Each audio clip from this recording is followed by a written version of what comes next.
அஸ்ஸலாமு அலைக்கும். Welcome to ஐ சமையல். இன்றைக்கி நம்ம சமையல் என்ன பார்க்க போகிறோன்னா, கிறிஸ்பி பொட்டேட்டோ ரோல் எப்படி செய்கிறதுன்னு பார்க்கலாம். அதுக்கு ஃபஸ்ட்டு 100 கிராம் மைதா மாவு எடுத்துருக்கிறேன், அரை ஸ்பூன் உப்பு சேர்த்துருக்கிறேன். இப்போ இது ரெண்டையும் சேர்த்து பிசைஞ்சுக்கலாம். பிசைகிறதுக்கு முன்னாடி ஒரு அரை ஸ்பூன் சீரகம் சேர்த்துக்கலாம்.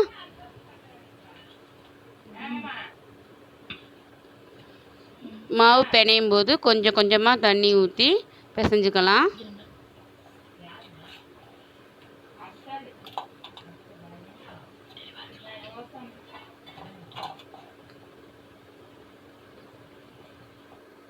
அதுக்கப்புறம் மாவு பிசைஞ்சிட்டு ஒரு அரை ஸ்பூன் ஆயில் சேர்த்து நல்லா அது மேலே நல்லா பிசைஞ்சு விட்டுட்டு அதுக்கப்புறம் நம்ம மூடி வச்சிடலாம்.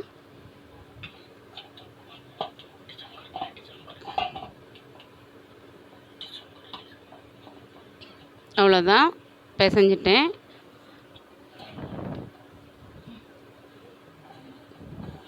ஒரு துணியை போட்டு மூடி வச்சுட்டு நம்ம உருளைக்கிழங்க ரெடி பண்ணிக்கலாம். உருளைக்கிழங்கு 2 உருளைக்கிழங்கு மீடியம் சைஸ் எடுத்து வேக வச்சுருக்கிறேன்.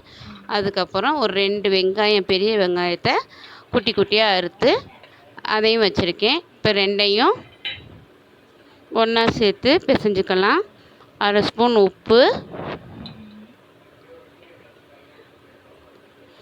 அரை ஸ்பூன் மிளகாத்தூள், 1/4 டீஸ்பூன் மிளகுத்தூள்,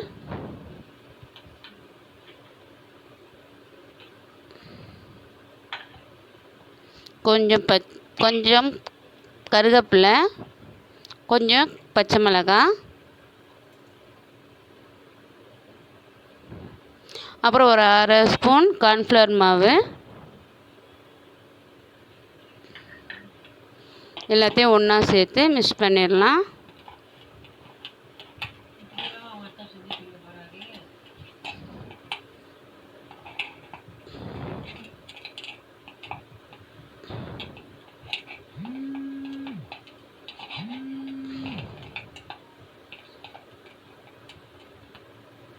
மிக்ஸ் பண்ணிவிட்டு நம்ம சப்பாத்தி தேய்ப்போம்ல, அந்த அளவுக்கு உருண்டையை எடுத்து நல்லா நல்லா விரித்து விட்டுக்கலாம். தேய்ச்சி சப்பாத்தி எப்படி விரிப்போமோ அந்த மாதிரியே விரித்து விட்டுக்கலாம்.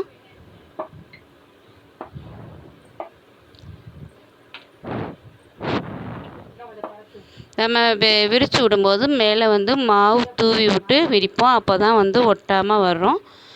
விரிச்சிட்டு நம்ம ஓரங்களில் கட் பண்ணி எடுத்துக்கலாம். 4 ஓரங்களையும்.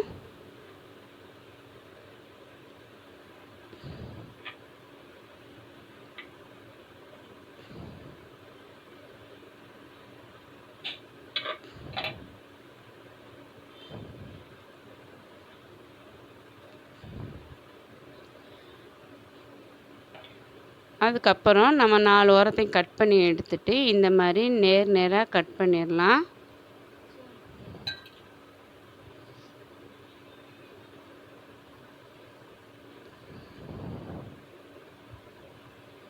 இதை எடுத்துட்டு இதுக்குள்ளே இப்போ நம்ம ரெடி பண்ணி வச்சுருந்தோம்ல மசாலா, அதை உள்ளே வச்சு இந்த மாதிரி ரோல் பண்ணிக்கலாம்.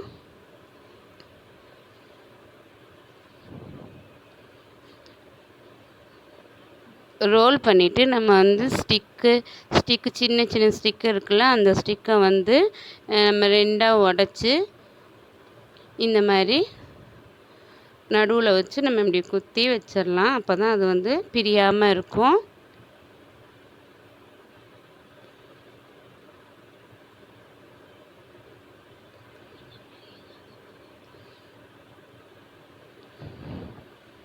இந்த மாதிரியே நம்ம எல்லா மாவையும் ரெடி பண்ணிக்கலாம். ரெடி பண்ணிவிட்டு நான் அடுப்பில் கடாய் வச்சு ஆயில் சேர்த்து ஹீட் பண்ணிட்டேன். இப்போ ரெடி பண்ணி வச்சுருந்ததை அதில் சேர்த்துருக்குறேன்.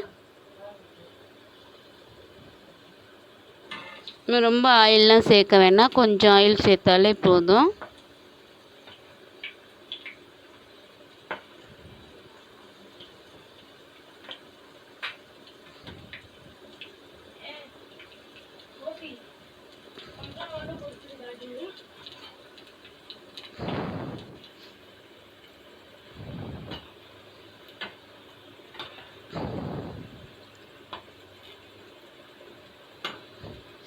பாருங்கள் நல்லா வந்து ஒரு முருன்னு வந்துடுச்சு.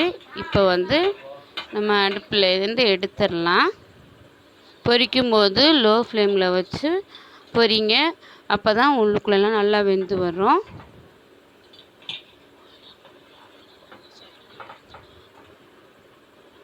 இந்த மாதிரியே எல்லாத்தையும் மீதி இருக்கிறதையும் நம்ம போட்டு எடுத்துடலாம். அவ்வளோதான், பாருங்கள் எல்லாம் நான் போட்டு எடுத்துட்டேன், ரெடி ஆயிடுச்சு. இந்த மாதிரி நீங்களும் செஞ்சு பார்த்துட்டு எப்படி இருக்குன்னு கமெண்ட்டில் சொல்லுங்கள். பிடிச்சிருந்துச்சின்னா லைக் பண்ணுங்கள், ஷேர் பண்ணுங்கள், மறக்காமல்